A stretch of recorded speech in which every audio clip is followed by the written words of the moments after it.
Bueno, muy buenas tardes. Agradezco a las senadoras y a los senadores la posibilidad de poder expresar el punto de vista no solo de la CON en este caso, sino en particular mi punto de vista de por qué nosotros estamos proponiendo una prórroga de los gravámenes de asignación específica y por qué esa prórroga es de 50 años lo que se está proponiendo. Yo voy a pedir permiso para guiarme un poco por unos apuntes que he puesto aquí en consideración. Claramente, la cultura y la comunicación son una industria muy poderosa que en nuestro país emplea a cientos de miles de personas, ¿sí?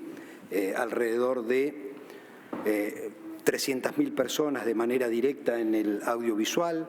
A eso hay que sumarle el teatro, hay que sumarle las bibliotecas, la comunicación comunitaria. Es decir, cerca de 500.000 personas están relacionadas de manera directa a una actividad económica. Pero que no es una actividad económica igual a otras actividades económicas, sino que estas actividades económicas tienen un intangible que le dan el valor, que es lo que producen. Digo, un libro no vale por lo que pesa o por la cantidad de páginas que tiene, sino por su contenido, su valoración es simbólica. Y son industrias simbólicas, industrias que producen contenidos. Y ese es el valor más importante que tienen. Oscar Oslak, economista, sociólogo, que definió los elementos del Estado. Uno de los elementos fundamentales, él señala 4 elementos para la constitución del Estado Nacional. Uno es el reconocimiento de los otros países, la externalización del reconocimiento del Estado, el monopolio de las fuerzas de coerción, pero uno de los elementos es la creación de símbolos que le den un sentido de unidad a la nación. Y es aquí donde aparece la cultura como el vehículo por donde se transmiten los símbolos que le dan cohesión y unidad a una nación. Por eso es tan importante el tratamiento de estas leyes. Yo no me imagino, imaginemos por un momento que todo el papel del mundo, todo el papel para fabricar diarios o libros, tuviera un único dueño. Y ese dueño podría determinar quién escribe, quién no escribe y qué escribe. Digo, no tendríamos Borges, no tendríamos Cortázar.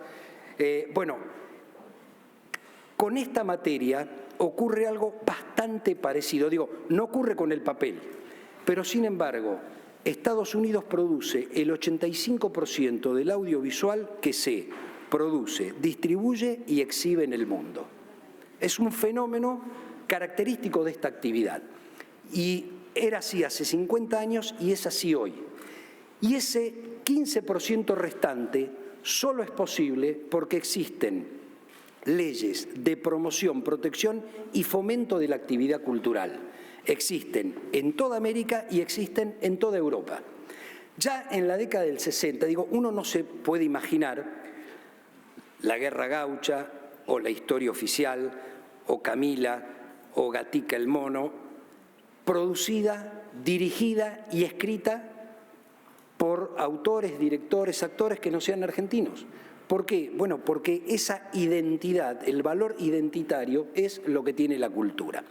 Entonces, no es casualidad que ya en la década del 60, frente a este fenómeno creciente de las nuevas tecnologías, y recién estábamos en la década del 60, lo que eran en aquel entonces los países de Europa Occidental, todos, cada uno de ellos, sancionó leyes de protección y de promoción de las industrias culturales, estableciendo fondos de asignación específica que se sacaban en aquel entonces de la radio y de la televisión y del incipiente cable, y además cuotas de pantalla, esto es, qué cantidad de o qué porcentaje de películas nacionales se debían exhibir en aquel entonces en los cines, que era el modo más concreto de consumos culturales.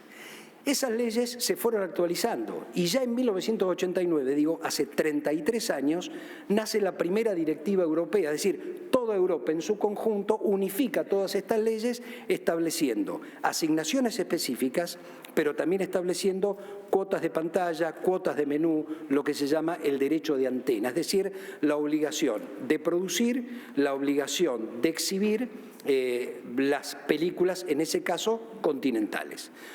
Cuando uno toma América, salvo Estados Unidos, que igual tiene fondos de fomento, Canadá tiene 2 fondos de fomento, uno a nivel federal, que financia el 50% de la cultura, y otro en el área francófano, en Quebec, que financia el otro 50% de la cultura. ¿Por qué? Bueno, porque si no perderían el idioma, perderían la identidad. Lo que quiero señalar con esto es que el mundo tiene esta legislación que fue actualizando hasta el día de hoy. Digo, la directiva que se llamaba de Televisión Sin Fronteras del año 89, bueno, fue actualizada en 2016 y fue actualizada también el año pasado. En la Argentina, ¿cuál es el...?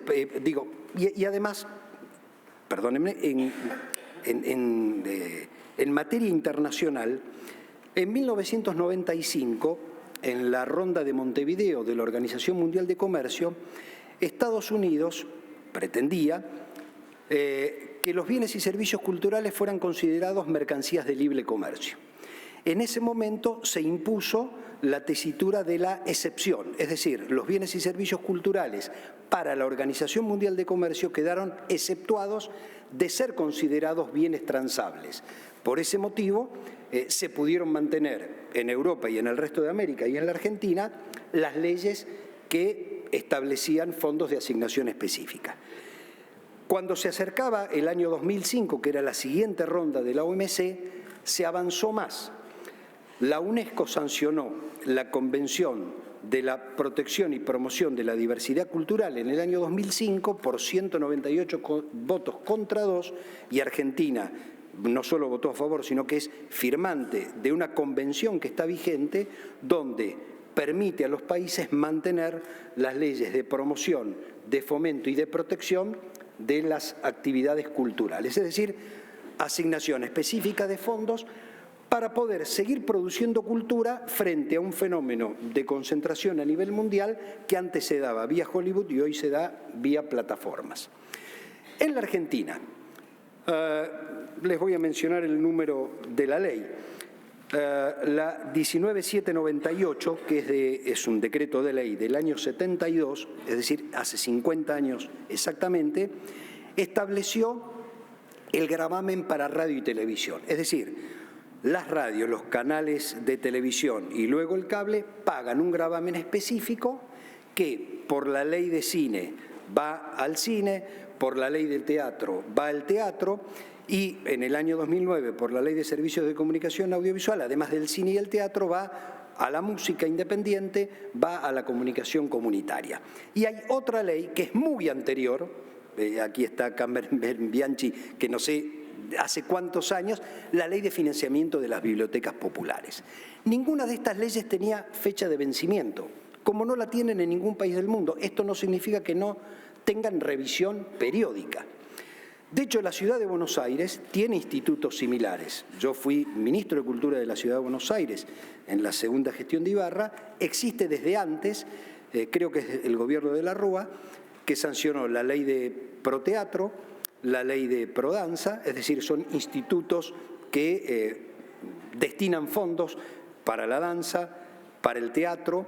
En mi gestión se creó el Fondo Metropolitano de las Artes, que es para las artes en general. Es decir, son muchos los distritos que además de tener los fondos federales, también tienen fondos locales. ¿Por qué? Porque es la única manera de preservar la identidad frente a la globalización, pero también es la única manera de preservar el trabajo regional, de preservar los modismos, de preservar las costumbres del Instituto de Teatro. Aquí está el director del Instituto Nacional de Teatro, a partir de los dineros que recauda, el 90% de los niveles que recauda con esta ley permite el funcionamiento de las compañías que están fuera del circuito de Buenos Aires, pero además permite el intercambio regional, permite los festivales nacionales e internacionales de teatro independiente. Por eso lo que señalamos es, desde que hace 50 años que existe la asignación específica, cada una de las leyes fue asignando de manera particular estas leyes, y cuando en el año 2017 se sancionó la ley 27432, que es lo que se está cuestionando, en realidad esa ley prorrogaba asignaciones específicas que vencían, pero en un inciso se agregaron todos estos ítems que no tenían fecha de vencimiento y pasaron a vencer el 31 de diciembre de este año. Entonces, digamos, no cabe duda que hay una corriente internacional, yo diría unánime, que asigna fondos específicos a la cultura, porque es la única manera de preservar la cultura de cada país, de cada región, de cada ciudad. La UNESCO lo consagró en el 2005 con la Convención para la Diversidad, y un poco el tema de discusión es ¿por qué 50 años? Es cierto, ¿por qué no 80? ¿Por qué no 99? ¿Por qué no dejarla sin plazo? La industria que más plazo necesita es la industria del cine. Producir una película desde que se la concibe hasta que se la estrena pueden pasar 7, 8 años, 9 años.